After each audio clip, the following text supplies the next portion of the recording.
Hello and welcome to episode 103 of the Alfa Romeo Driver Podcast, brought to you by the Alfa Romeo Owners Club.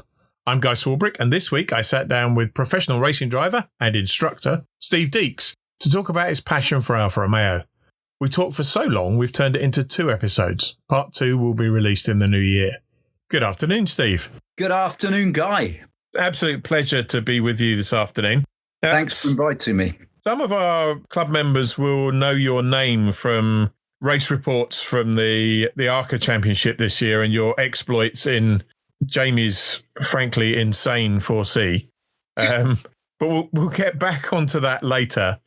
We'll try and gloss over the fact that I spun it 6 times in a row at Snetterton in the wet. But your association with Alfa Romeo goes back a little bit further than the beginning of this season, doesn't it? Guy, it does. And you know, I hate to give my age away here, but it actually goes right back to 1990, when after, I was probably by then in my, 5th or 6th year of trying to make it to Formula One, as we all were at that stage. And I'd come up through, in the beginning, Pre-74, Formula Ford 1600, then Formula First, Formula Ford 1600, Formula Forward. So I'd raced in all these junior formulas. And all my contemporaries, people like Coulthard and co, were moving up to Formula 3. But the one thing I didn't have was any sort of a budget. I never did. You know, forget about having no parental money. I didn't actually have parents. You know, I lived with various foster parents growing up. And so at that age, probably still now actually, I just refused to take no for an answer. You know, so I wouldn't be stopped. So I set out on this quest. And by 1990, I had to move up to Formula 3. In those days, Formula 3 was massive. You have to understand there were less categories, and anybody and everybody, Ayrton Senna, Martin Brundle, you name it, all of the people came up through Formula 3, and usually in Britain, by the way, because that was the best championship. And we had a thing called a Class A and a Class B. Class B was for 1-year-old cars. It's to allow people, you know, didn't have access to Camel sponsorship, and like the big teams did. Back in those days, they were just coming out of tobacco sponsorship, I guess. So I entered Class B with a very small team, and we needed an engine. And everybody was doing the winning then. You probably remember it, Guy, being at least as old as me, he says rather unkindly. They'd be running a Volkswagen Spiess or a Toyota Nova motor, probably. Works engines they would have been. And, you know, because the manufacturers were big into motorsport at that stage. And the one that nobody actually wanted to run was the Alfa Romeo Twin Spark. And so I think in 1990s, probably only myself and Mika Salo, who was racing in Class A, ran the Works Alpha twin spark engines. And they were incredible things from an audio point of view, because they revved harder and they sounded better than anything else on the grid, which the punters loved, but had zero torque. Because they had a power band the size of a gnat's. You know, it was a tiny little power band, which meant that if you had to do a restart in a race, inevitably the clutch wasn't going to last, because the amount of RPM you needed to pull off the start. You have to bear in mind that Formula 3 had 0 flywheel. So it literally was, you know, type of a thing, trying to get off the grid. And I actually led my first Class B race at Silverstone by the length of the National Straight. And then we had a restart. And on the second start, I knew that the clutch had suffered.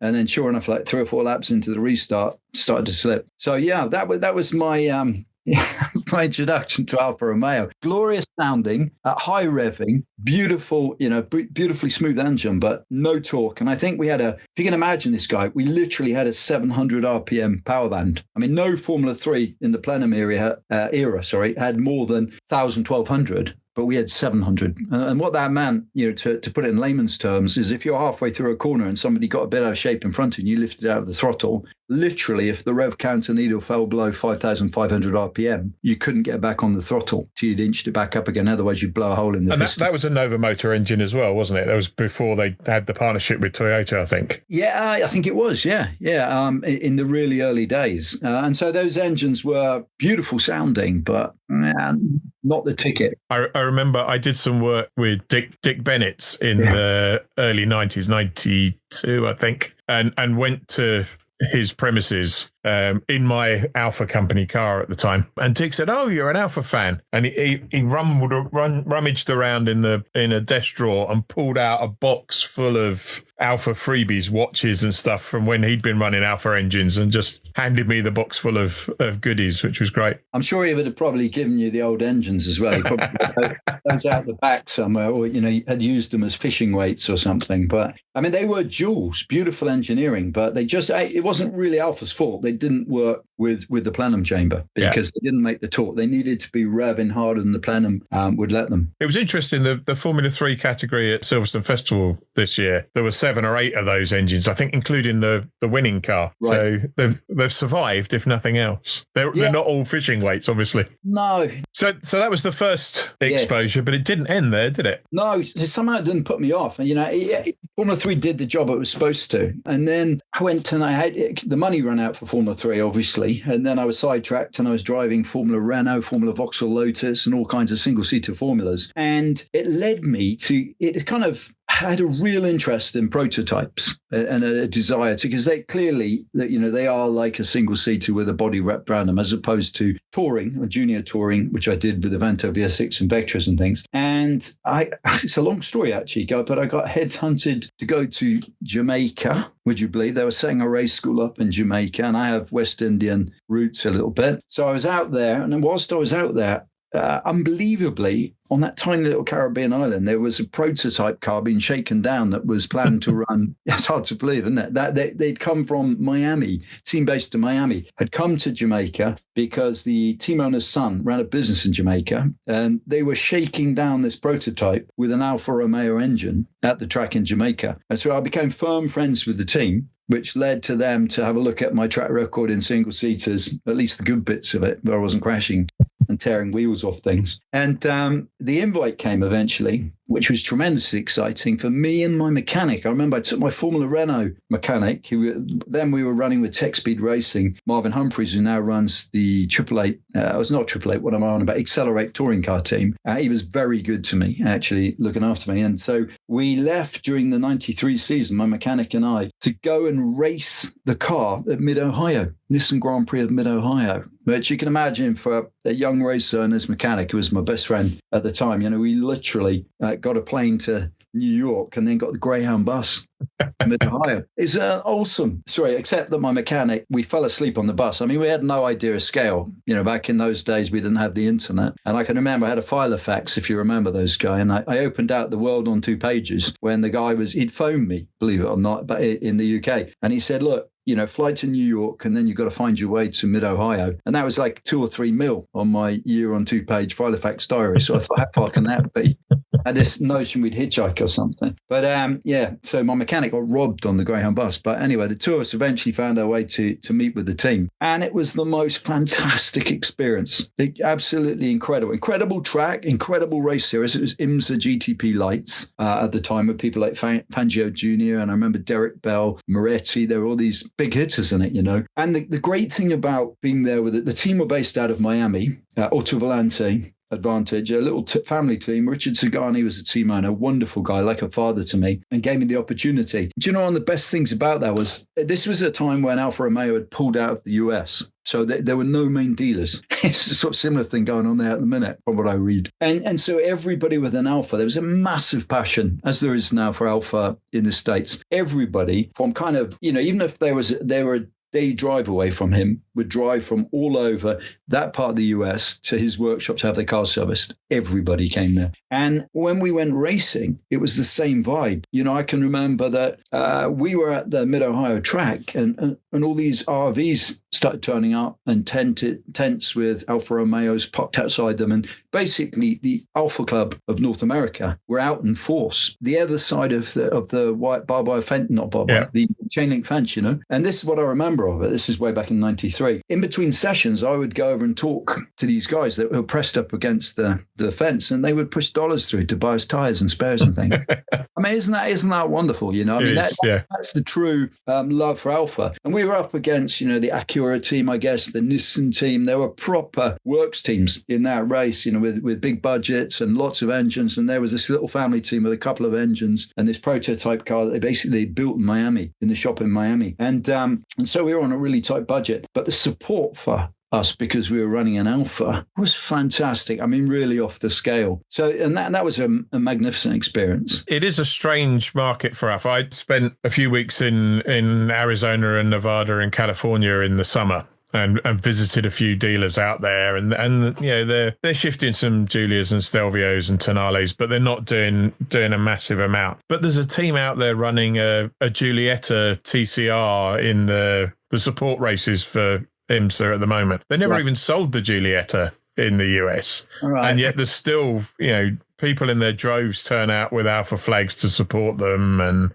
it's a small but very, very dedicated following they've got over there. Massive amount of passion, and I've got to say, from a driver's point of view, particularly if you're trying to break through, you have this feeling of being part of a family, which if you were just turning up and driving another proprietary race car with a plug-in, whatever kind of engine it was, you definitely wouldn't have that involvement. Because you're behind the wheel of an Alfa, suddenly you've got a network of friends. And that's really a cool thing, I think, and I loved that feeling, because every winter for 7 years, I'd go out to the US and work for the team. I used to work on their sponsorship projects. And after the IMSA GTP Light, we built a world sports car, and I went and tested that. And we were at Moroso and Sebring and all over the place. And we had grand plans, and you'd attract a community. And the interesting thing was what I loved was that the people that were driving Alfas at that point were always interesting people, always creative people, which I think is broadly my experience of the Alfa community. It's in some respects, it's like, I love riding motorcycles, and it feels a little bit the same way. If you turn up at a petrol station miles from home and there's another Alfa filling up, the chances you're going to have a conversation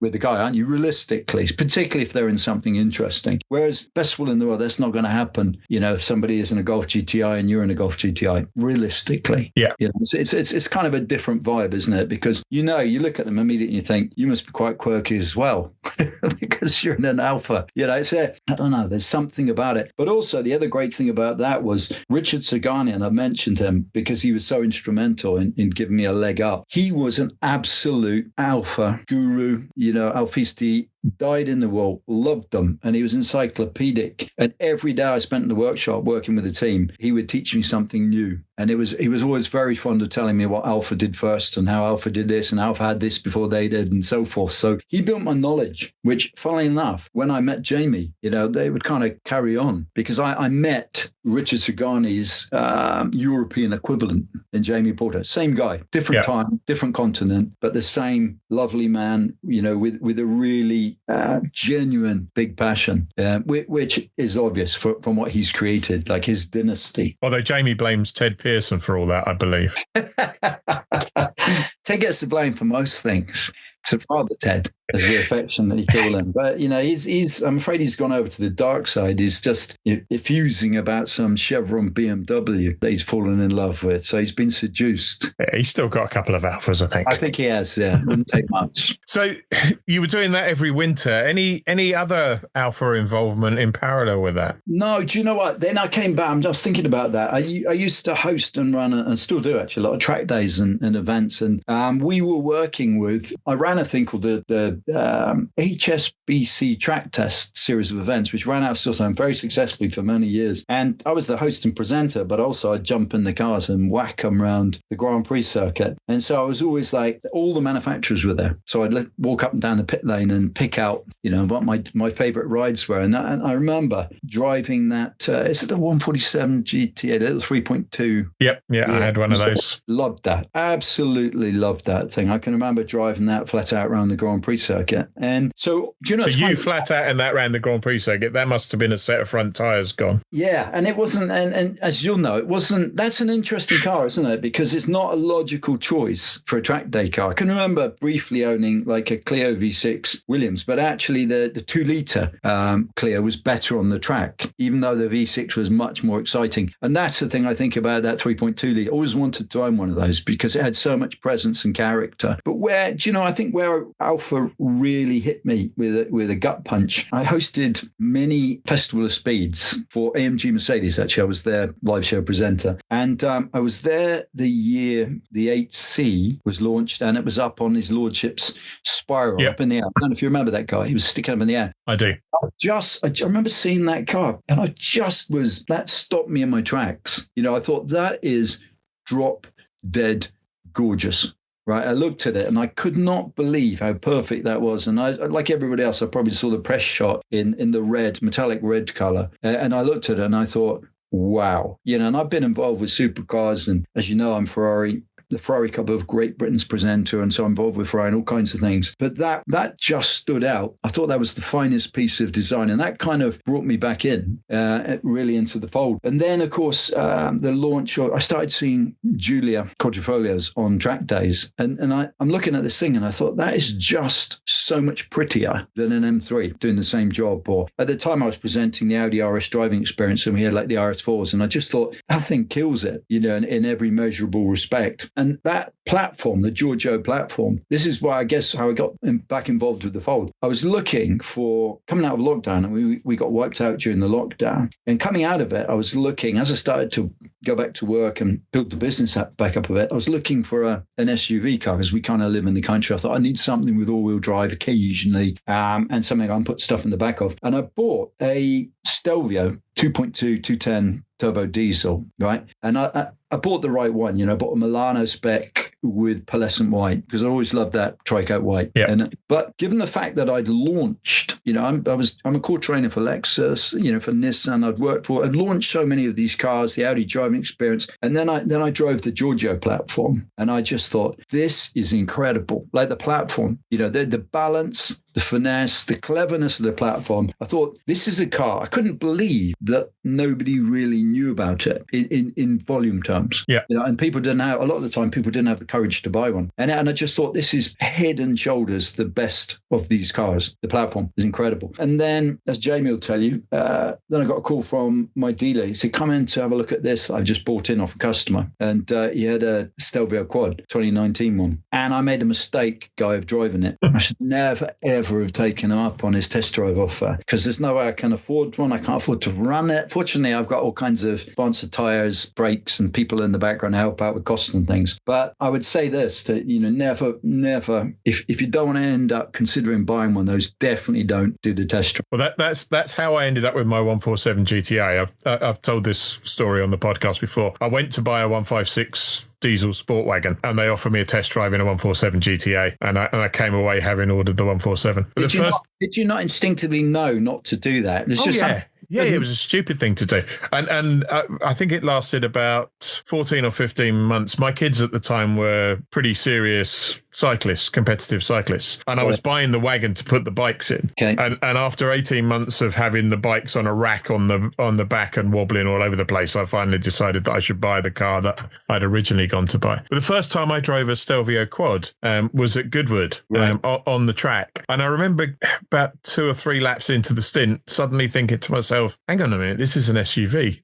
I've not been driving a hot hatch for the last 3 laps. This is an SUV. I adore that car. It's really hard. I worked in the automotive industry, making training films for car manufacturers, training salesmen, doing technical presentations for manufacturers and all kinds of things. So I kind of understand. And from my racing, I ran my own teams when we were in Formula Renault out of necessity. So Jamie laughs at it, but, I have a reasonable understanding of how an engine works. And that helps when you're racing, no doubt about it. But when I drove, I thought the Milano 210 was pretty special. I really did, with that ZF gearbox. I thought, 470 newton meters of torque, Guy. And that's 42 to the gallon. I was whipping around the country. I thought nothing could be better than this. The problem with a quad, right, is you've got Mount Vesuvius under the bonnet, haven't you? But you really have, right? There's a living, breathing. With some control over when it erupts, but... Yeah, but the problem with it is it's like you've got your own personal tiger, right? And it's just there, and it grumbles in the morning when you start it up, and then it settles down, when it's sated. And it's just got so much character that what I've had to do is reclassify it as not transport. Because if I looked at how fast it can drink fuel and how quickly it could spit my license away, bear in mind, most of the time I drive that in, in all weather mode, slipstreaming trucks, because I am just a humble, race instructor trainer. I've not got money to burn, but it's not even about that with that car. It is without doubt the most special thing, right? It's just got a presence, which I don't know,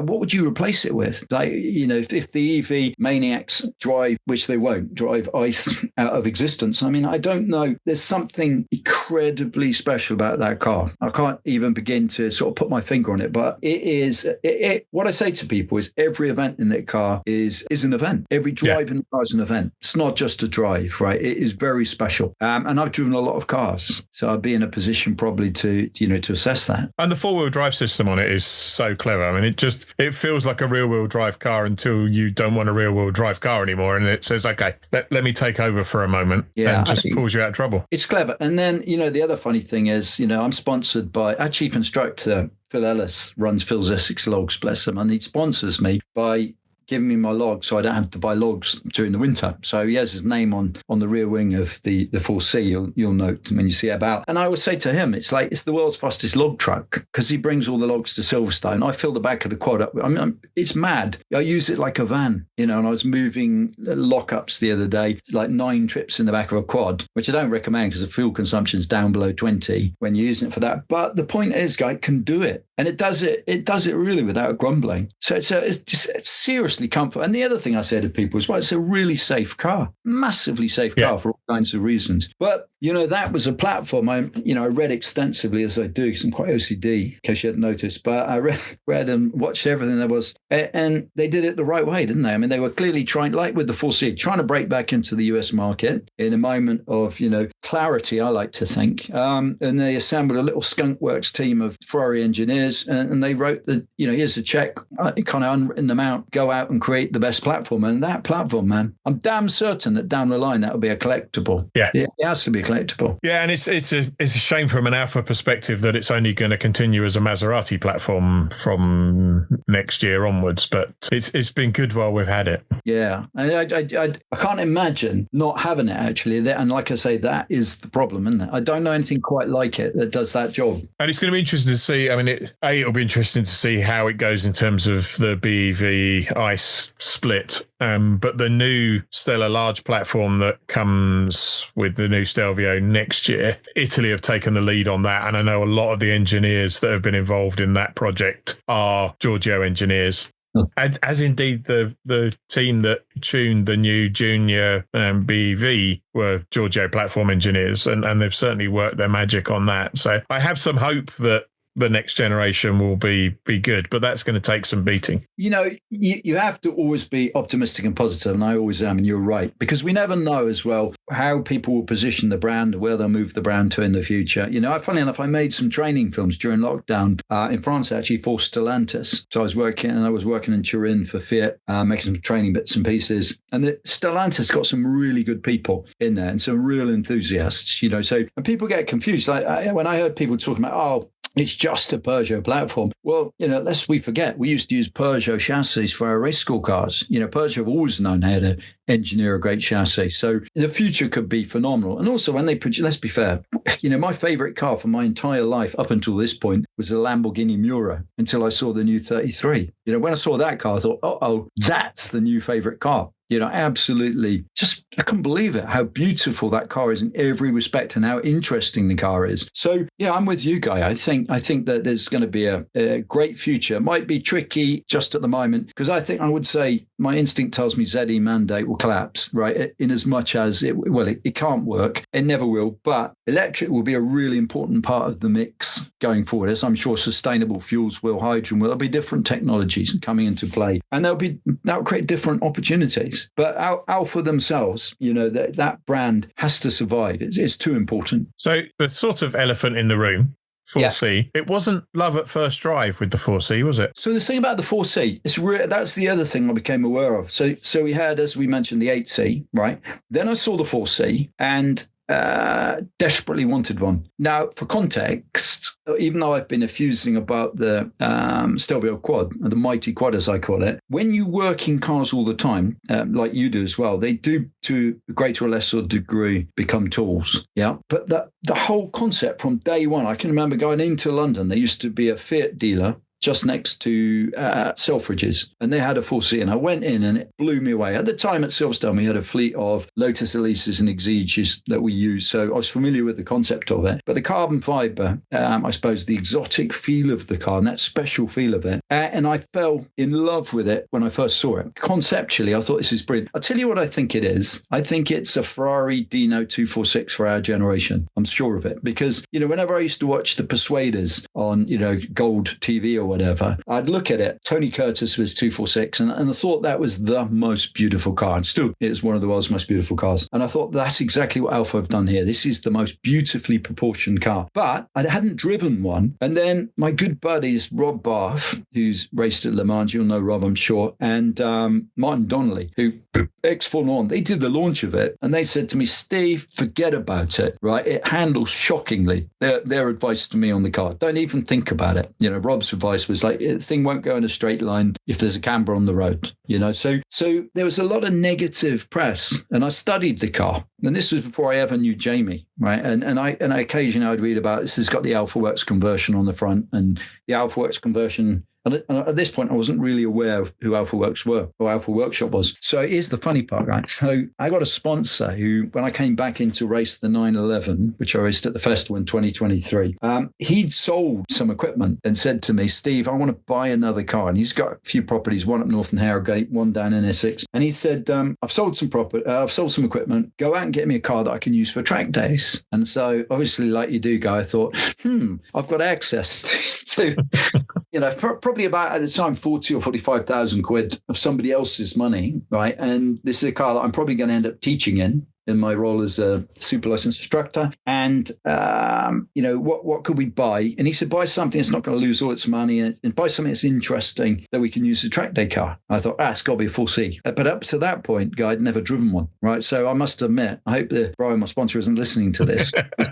There I am taking a wild punt with his money. So I went doing my homework. I went looking for a 4C for him in the first instance. Still at this point, I haven't met Jamie, right? But I'm aware of the Alfa Workshop. And I turned up at Veloce, and Paul was a really nice guy. He was really good with his advice. And I thought, well, there's a guy who's really, seriously into his Alfas and knowledgeable and all the rest of it. And he found us one, a road one. And you'll know this experience, Guy. I went down to see him. They're in London, obviously in New Barnet. And I went down for a test drive to look over this car. I looked at the spec of it. And just like with the Stelvio that I bought, this one had a lot of money spent on extra bits. Got a Scar 73 exhaust, the Alfa Work 280 brake, the Alfa Workshop front kit. And we went out on the road, and I drove it with the salesman down there, Ollie, he's a great guy. So we went out on the road around New Barnet. I just found myself laughing out loud. I'd never driven one before. And I thought, how bad can a car be if you can't stop laughing when you drive it? I mean, I was laughing. I thought this is just hysterical. It's like pops and farts, and especially with that car, Scar 73 exhaust on, and it's shooting forward because it weighs nothing. It's picking up on the torque all the time. And it had the Alfa Workshop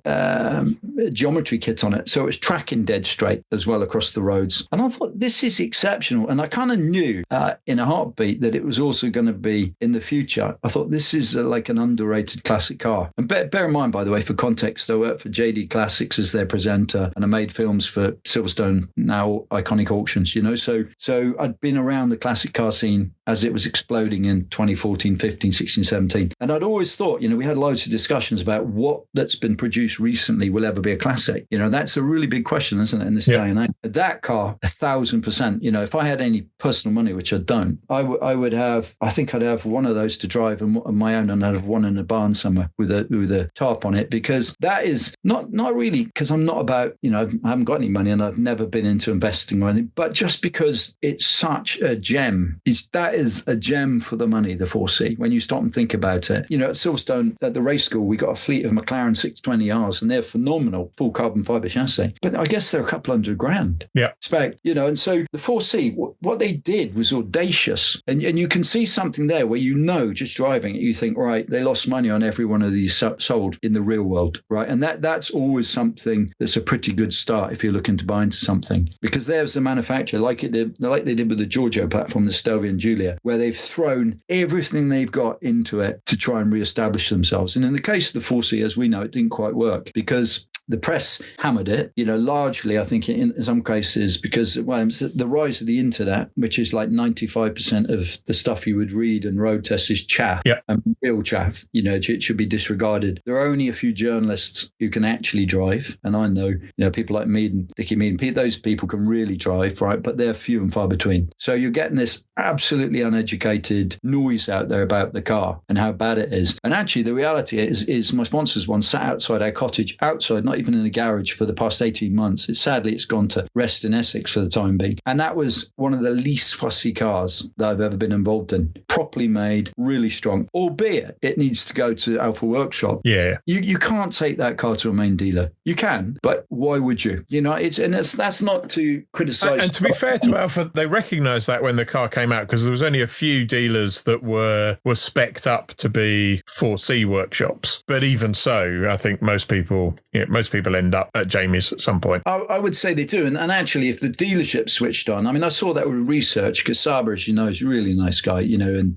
they're great guys there. And they're selling a 4C at the moment. And he talks at length about how it's had Alfa Workshop servicing work done. And this really brings us to where we are today in a roundabout kind of way, because as soon as I read all about the Alfa Workshop and talked to people, I thought, okay, this 4C's got to go there. And it was the same with the Stelvio. And like, even for me, it's like 100+ mile journey each way. For a car that beautiful that you're that involved in, I don't know why. Do you understand what I mean? Yeah. Guy, why would you take that car anywhere else? And that's not to decry some excellent Alfa Romeo dealerships. Research are great. Thames Motor Group are great. These are great people. But you can see what it's like when you go there. Jamie is re-engineering the 4C. He's finishing what Maserati, at some point with Maserati, just like that Clio V6 we talked about. Same there with TWR, where Renault just said, this can't cost any more money. You got to stop spending money on it. In the case of the V6 Renault I had, which was great fun, they didn't put a diff in it because there was simply no more money, right? So it had to go without a diff. And I can see that must have happened to a degree with the 4C. Yeah. Somebody must have said, right, you've done all your money on the tub, right? You're not spending any more money on this car. Otherwise, we're not going to be able to sell it for what we need to sell it for to put it in that niche of the market. I don't know. There's a depth of expertise as well, but it's when you hear things like Jamie talking about the 5 or 6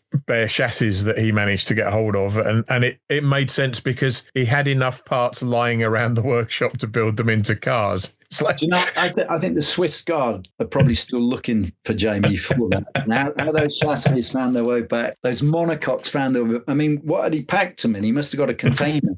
The Pope probably was, alerted about that. And these have left Italy, Your Highness, Your Honour. We should, so it's like I'm astonished he managed to get those. But Jamie is just he's a force of nature guy, isn't he? It's like he just won't leave it alone. That's literally all we have time for in this episode.